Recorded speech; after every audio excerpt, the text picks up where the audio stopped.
We are at the Goodwill outlet here in Salt Lake City today. I have not been here in maybe a year, and last time I was here I did good, so wish me luck, guys.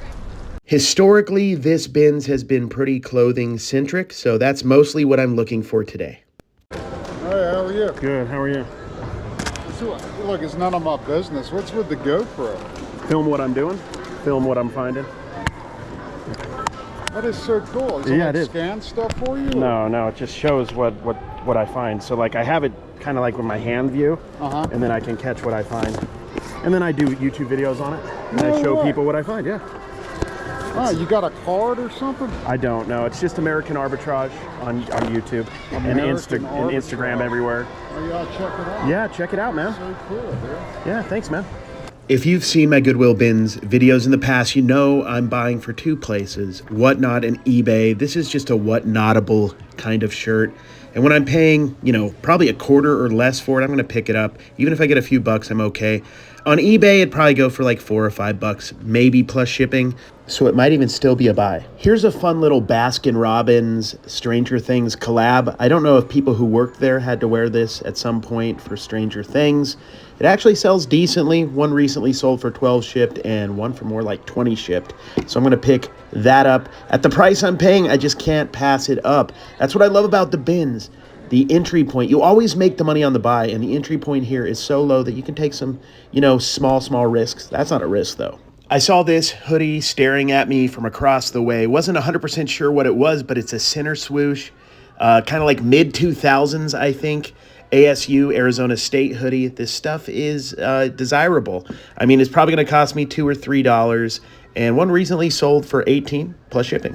This next find I probably should have passed up on, but I love jerseys. Philip Lindsay isn't even on the Broncos anymore, I don't believe. It's a kid's jersey, I think, as well, but it's not going to cost me anything. Somebody might want this for a game. I'm just going to pick it up. I can't help myself. I'm always doing this in my TikTok videos, but always remember to check closely at these items. New with the tag, seemed like something I could put on Whatnot, but unfortunately, even though it was new with the tag, it had some stainage on it, so I had to throw it back. I love me some sports stuff. This is like a vintage style. I believe it's meant to be faded like that, a vintage kind of patina to it. Indianapolis Colts. A nice hoodie, probably should get like 10 to 20 bucks plus shipping on it. I'm gonna fold it up and put it in my bag. I love sports stuff. That's probably my favorite type of clothing to find. Having been a reseller for 12 years now and watching YouTube since about the start, 2011, 2012, I've heard of this brand, Rock Revival. I know it's on the downturn, mostly jeans, but I picked this up. It's so cheap. One new other sold for like 20-ish. I think I can probably get maybe $10 for it, maybe a little more. These are brand new.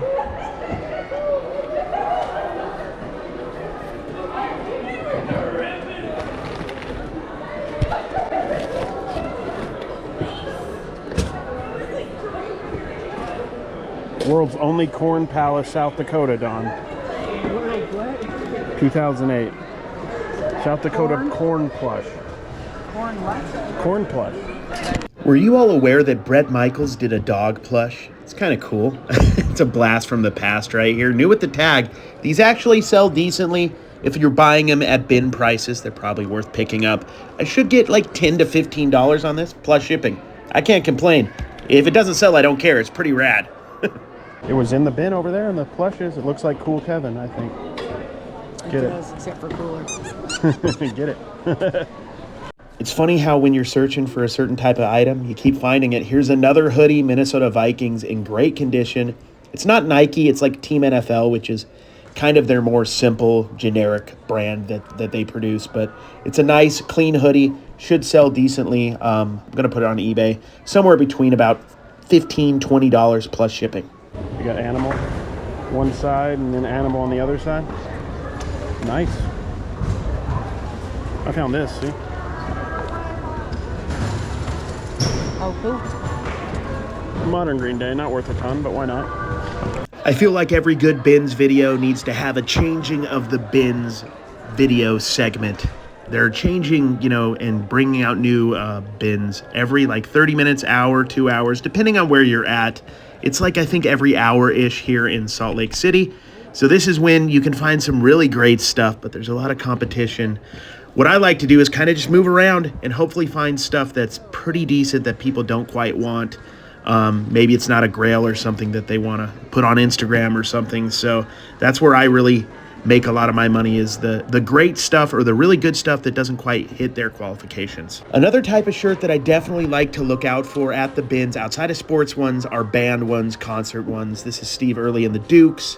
It's a vintage style. I think it's a reproduction. I'm not 100% sure. The old ones go for a lot. I'm picking that up nonetheless. I love flipping hats, especially vintage hats. This hits a lot of marks. It's got the rope. It's corduroy. It's kind of like vintage Americana. In pretty good condition, too. We put that on Whatnot. I love those kinds of hats. I find this next brand often here, maybe because I'm on the West Coast in the LA, Vegas, Utah area, typically. Santa Cruz. It's a bread and butter item, not super valuable. Some prints are better. This one I probably can get like $7, $8 plus shipping. That's what I'm hoping for. Might throw it on Whatnot, I don't know. But once again, the price is right, so I'm going to pick it up. One thing about going to the bins in the way that I do it is you've got to be able to move the stuff you're buying quickly. Now, sometimes I get behind and I have piles. Honestly, a lot of times I do. But the goal with this kind of stuff is to either put it on Whatnot and sell it quickly or post it on eBay cheap and get it moving. That's Under Armour. Once again, I'm not paying that much, so it can be profitable and should be profitable. But you got to list it or you got to put it on Whatnot and move it. That's the key, or you'll end up with a big pile of stuff. Here's the part of the video where I accidentally filmed it in like 2 or 3 or 4x, because why not? I did get this pretty cool St. Louis Blues vintage jersey, one of my better finds of the day, and also this Motley Crue tote Don found. And now we are back to normal speed. And these are some vintage tin types that Don found. We put these on Whatnot. They're cool. They don't sell for a lot, but it's just neat to find this kind of stuff at a bins, just random. The Goodwill outlet, aka the bins, is a pretty amazing place. It really shows you how much stuff is going through your local Goodwills, how much stuff doesn't even end up selling, and a majority of that stuff that is in those bins, they just get rid of. They donate or they throw it out. I don't know what they do with everything, but a lot of that stuff just gets picked through. We try to find the stuff that we can flip or keep for ourselves, and most of it just gets discarded. I don't know if they donate it or if they throw it away, but it just goes away. And it's wild. I'd say my favorite find of this day, and probably the best one, was that last find that, of course, I fast forwarded through. Of course I would do that. St. Louis Blues hockey jerseys. I love hockey stuff. Hats, I collect them. And also just jerseys in general, especially vintage stuff, can go for decent money, especially if you start to get into the, the 80s and before that. The Bauer jerseys probably from the mid 90s, maybe late 90s, could possibly even be early 2000s. It's not going to make me a lot of money. I imagine like $15 to $30 plus shipping. And honestly, if you just go for a couple hours, especially with my skill level with clothes, it's mostly going to be bread and butter items that you find or that I find. If I went there all day, I'd find some more stuff. There are hard goods at different, meaning like stuff that isn't clothing, at other Goodwill bins. The one in Salt Lake City is heavy clothing. But in Vegas, where I live, there are quite a few hard goods. We find plushes, we found books, media, stuff that could sell for decent money. So go check it out. I like the bins. I was glad I was able to film. They don't let me film inside at Las Vegas anymore, or I would be doing those videos still. But stay tuned. If you guys want to see me do some more outside in the parking lot videos at the Goodwill here, going through what I found, I'd happily do that. Let me know, and I hope you guys have a good one, and we'll catch you next video.